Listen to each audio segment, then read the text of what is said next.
Hey friends, it's Dianne, and I'm here to talk to you about how to bring joy back into your life. This is going to be a great time, so you might want to get a pen and paper because I have 6 steps, 6 ways that you can bring joy back into your life. Or maybe you might want to call it 6 necessary requirements to have joy in your life. Anyway, it's a very exciting time for me to talk to you about joy. Because for me, joy is our natural state. We are made of joy. We're meant to be joyful all the time. And so when we're not joyful, that's an altered state. Whereas most people might think that when we're finally joyful and happy, that we are in an altered state. But not true. Not for me. Joy is our natural state in my world. So if you're not feeling joy, then you're in an altered state. So here are the 6 ways, the 6 things you can do, any way you want to look at it, that get you there. And it spells the word joyful. So, J, number 1, jettison anything that does not serve you. Jettison does not mean drop it lightly or let it go or push it aside and pretend like it's not there. That's not what it means. Jettison is like the jettison seat, right? You know, on an aircraft where the pilots can jettison themselves out and parachute to safety when they're in trouble. Jettison means to release with intention and force. Intention and force. That means that we want to make sure that we are getting rid of the things that aren't serving us any longer. So something might have served you in the past, a way of being or a way of thinking, and it doesn't serve you anymore. Well, a friend of mine recently became somebody who's more of a vegetarian than a meat eater because she realized that her body wasn't really resonating very well with meat, and so she changed. She jettisoned the old way and brought in the new way. She wasn't feeling joyful because she was feeling sad and kind of sick all the time. Now she's happy, her joy is coming back, she has more energy because her body is responding more fully to the new way. So she had to jettison the old way. I've had to jettison people and situations in my life that didn't serve me anymore, not because I was angry, not because something was wrong, but because it didn't serve where I was going. So we have to be willing to take a stand on what is right for us without judgment or assigning value to somebody else's decision or to our own. The key here is to ask yourself, is what's happening here serving me? If it's not serving you, it's time to evaluate it. That doesn't mean you knee-jerk reaction. It doesn't mean those things. It means you pay attention. I've had to jettison certain foods out of my diet that I didn't even know were causing trouble. And then when I took them out of my diet and I saw how much better I felt, those foods are jettisoned now. Not because they were bad, but because I wasn't feeling at my optimum. The food itself is not bad. It just wasn't serving me. So that's step number 1. Jettison the things that do not serve you. Sometimes those things are a belief system, like the belief that you're unworthy, or the belief maybe that you're not good enough, or some women have the belief that women are all second-class citizens. Some men have the belief that they're not allowed to have a feeling or not allowed to use their intuition. All of those beliefs don't serve us because they're not true anymore. They were never true, but they're really not true today. So we have to be willing to jettison those things that are not serving us. That's an ongoing process, okay? Because as you become aware of things, you are going to want to assess what you're doing. Then step number 2 is omit. Omit things that bring you down and that do not bring you toward your goals. In other words, if you say you want to be healthy and you want to run a marathon, then I suggest you get off the couch and omit laying around, right? That's a simple one. If you say you want to make some kind of goal in your career, and you're ready to take action, you have to omit the things that are distractions. Maybe you need to omit procrastination, or maybe you need to omit overthinking sometimes. Maybe you need to omit some of the old ways of doing things so new ones can come in. So what are we going to omit doing? For me, omitting something means where I've done it, and maybe I even still do it, and it isn't serving. It's not taking me to my joyful place. It drags me down. So if I feel heavy or I feel tired, then I know that whatever I'm doing or whoever I'm engaging with is taking my energy, and that's causing trouble. So I always take time to omit those things that just drag me down, whatever it is, without judgment. The key here is not to judge it. I had somebody who used to be a really close friend of mine, and many years ago, and then we got in a conversation and she started yelling at me, and there was no reason to be yelling. And I said, when I hung up, I said, that's not okay to be yelling. So what I did was I said, well, when this person calls me, then we'll talk again. It's been several years, no phone call, no interaction. So by omitting being yelled at that way and being treated that way, I've been able to move on, be happy and healthy. And yes, I miss that friendship, but I don't miss the heaviness and the difficulty that came with it. So if I'm going to feel joy, I have to be willing to omit the things that don't serve me. Sometimes you're going to omit some of your own behavior, like hitting the snooze button 500 times in the morning. Set your alarm for when you want to get up and get up. Omit all of that procrastination. Step 3 is yielding. Yielding to what your heart and soul know is right for you. And this is a really big one, because a lot of times if you're a go-getter like me, or you're always creating things, one of the things that happens is we forget to yield. We forget to pause and then act. We're always acting. We live in a society and in a world that is constantly on our case about work, go.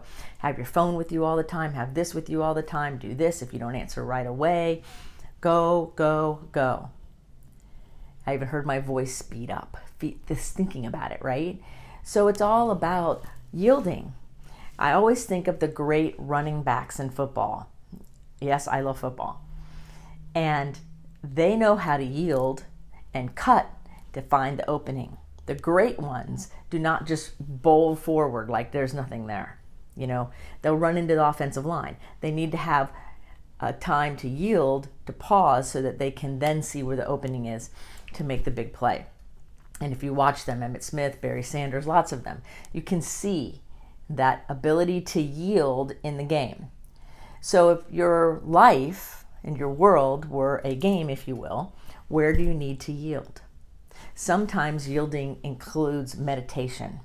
It might include taking some quiet time every day and maybe journaling, or maybe spending time in nature in order to pause so that the right information and the right inspiration can come in to take you to the next step.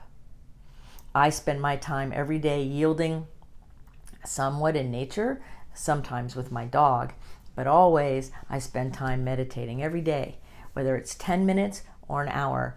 I have myself that time to yield to the greater vision, yield to what my soul's calling is, yield to the bright ideas I'm having so I can see how they play out in what I'm doing in my life.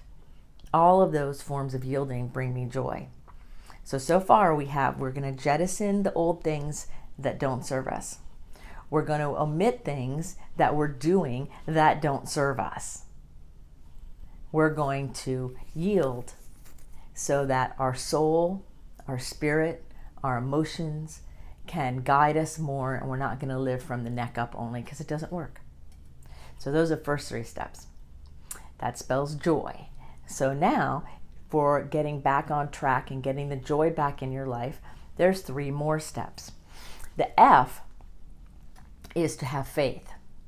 Now, I'm not talking religion, and I'm not talking anything structured. What I think about when I think of faith is, if you've ever driven a car on a 2-lane road or on any highway, there's painted lines on most of our roads, right? Well, those tell us what to do. In order to drive, we have to have faith that the other people aren't going to cross the line. That's where accidents happen, right? Or that we're not going to cross the line. So faith is about how we step into the world. So when I leave my home in the morning, I have faith that my home will be safe, that my dog will be okay, that my trip to work will be fine. Those are all things we have faith in order to keep living. So our joy comes from the inside out. It comes like from our belly like a fountain and radiates out into the world. It comes in and radiates. So we want to have faith in the fact that we can allow our inner beauty to radiate out. And that faith is what keeps us moving forward and what keeps awakening the joy. So imagine the joy within you is trying to emerge. It's like a fountain, or it's like something that's like a flower trying to come up through the soil and then emerge. We want to give it permission. And the way we give the joy permission so we can feel it in our lives is to have faith in the world, in the universe. Like I love to look at the full moons. I love the moon. And I love to connect with nature. Sometimes I go outside right when it's sunset, and I get up early, so sometimes I do this at sunrise too. And I just sit where I can see lots of greenery, and I watch all the different shades of green happen as the sun appears. So the sky changes colors, the trees, the leaves, the grass, everything changes colors. And in that elegant simplicity is where I place my faith, in the perfection of a universe that is right on time, doing exactly what it's supposed to do, right when it's supposed to do it. You ever notice that nature's never late? It's really kind of cool, right? So if we can apply that to our lives, we have more joy too. Then we want to have understanding. That's that's step 5, right? Understanding is really fun, because with understanding comes a sense of peace, a sense of calmness, a sense of knowingness, and from that comes confidence. So understanding has multiple levels. We have cognitive understanding, right, with our head, where this is what I understand as an intellectual concept or an idea. Then we have understanding with our heart, where we can feel another's feelings maybe, or we can understand something on an emotional level. Like a friend of mine just recently had one of her parents pass away. And both of my parents have passed away already, and I can understand that depth of that pain. I'm not feeling her exact pain, I can't. But I can understand on that soul, like that heart soul level, right? That's a level of understanding. Then there's our intuitive understanding. A lot of people call it intuition. I have a lot of that too. And so when we're in our spirit and our soul and we're listening deeply, and we have a level of understanding, we can understand things that are mysterious, or we can have a sense and an awareness and an understanding of something that there's no words to go with. Our words are a very small amount of our full expression in the world, about probably 20% maybe. And so sometimes we can understand things or feel a feeling that there's no word for, because it transcends words. Words are pedestrian in a lot of situations. So we want to develop our understanding and be comfortable with having a knowingness that maybe there's no words for. Like I make some decisions in my life based on my intuition and my inner knowingness. And some of my friends think it's a little funny. I don't think they know what to do with me. They care about me, but they don't know what to do with me. And that's okay, because I'm confident in what I feel on the inside, because I've developed that skill. So my joy emerges more, is brighter, is happier when I allow myself to have understanding cognitively, intellectually in what's going on, my problem-solving skills, in my heart, my emotions, and also in my intuition or my spirit, where I can know things that maybe I wouldn't otherwise understand or be able to tell you about cognitively. And then we have the L. Now, I use one L when I spell joyful, but I have 2 L's to go with this little story on joyful, and that is love and laughter. So love is the ability and the willingness to allow other people to do what's right for themselves without any insistence they satisfy me. So love is not manipulation, and love is not if you loved me you would kind of comments. Love is being willing to be with somebody, including yourself, without any agenda of being satisfied, which takes a lot of work sometimes. Because sometimes when we care about somebody, we want the best for them, so we try to impose what we think they should do. That steals both of our joy. When somebody tries to impose on you what they think you should do, that steals joy from both of you. Love is about honoring and respecting and holding that higher support without throwing agenda on. So unless somebody asks for your opinion, you probably want to wait or ask permission to share it. Just don't give it to them, right? And if you want the opinion of somebody else or you want to hear what they have to say, then practice asking for it. That's the love part. There's a lot more to say on love. Maybe I'll just do a whole video on love. And then there's laughter. And laughter is so important. I was going through a stressful time not very long ago, actually, and I noticed I wasn't laughing a whole lot. Like I was smiling some, but I wasn't laughing like from my belly. And I went with a friend of mine to Disney World. And Disney World's not far from my house at all, so we go there. And something was going on. I don't even remember now what it was. But I remember hearing myself belly laugh, just free-flowing belly laugh. And that's what I mean by laughter. And when I heard that come out of me, I'm like, wow, I haven't laughed like this in a long time. That's no good. That's not joyful.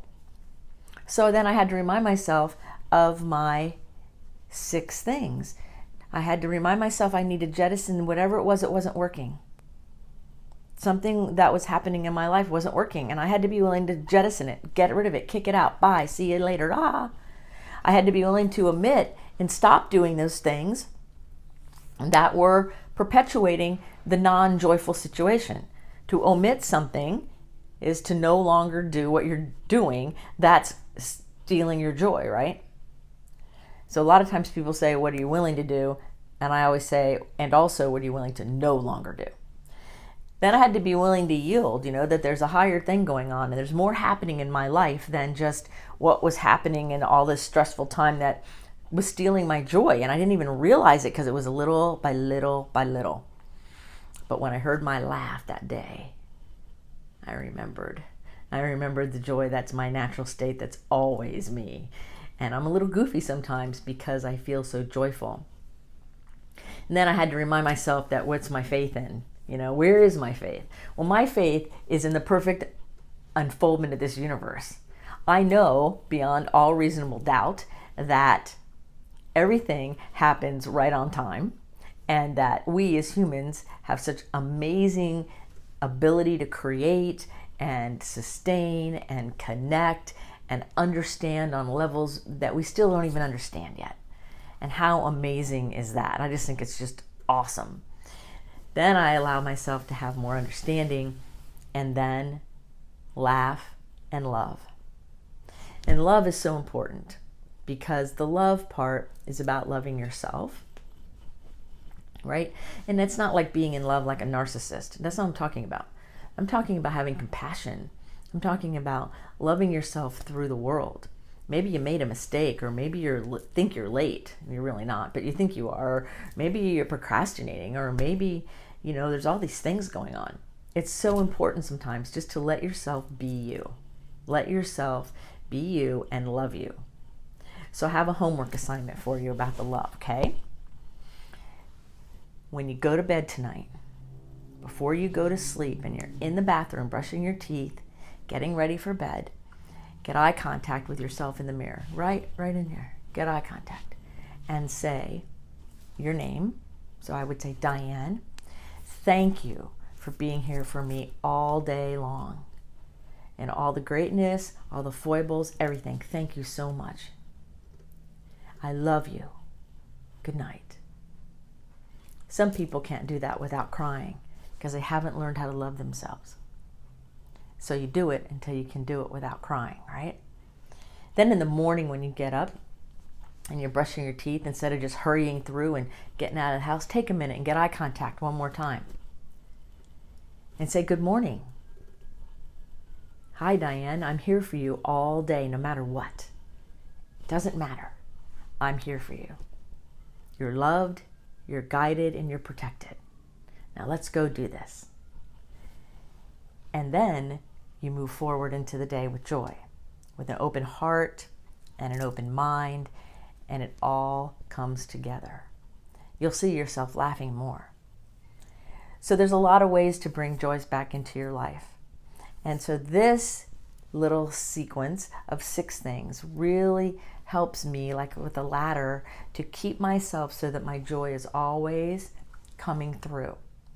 So if you're not feeling joyful and you want to bring it back into your life, start with the J and end with the laughter. And what you'll see is you will have joy back in your life. So until the next time that we chat together, I want you to remember that you are amazing. You're a rock star. I know you are. So go out there and let all of your joy shine in ways that not even you can imagine yet. Take care. Be well. I trust you enjoyed today's show. Be sure to subscribe to the channel and make sure you ring the bell so you can see all the episodes as they come out. Episodes just like this, meant to inspire you and enrich your life. Until next time, be well.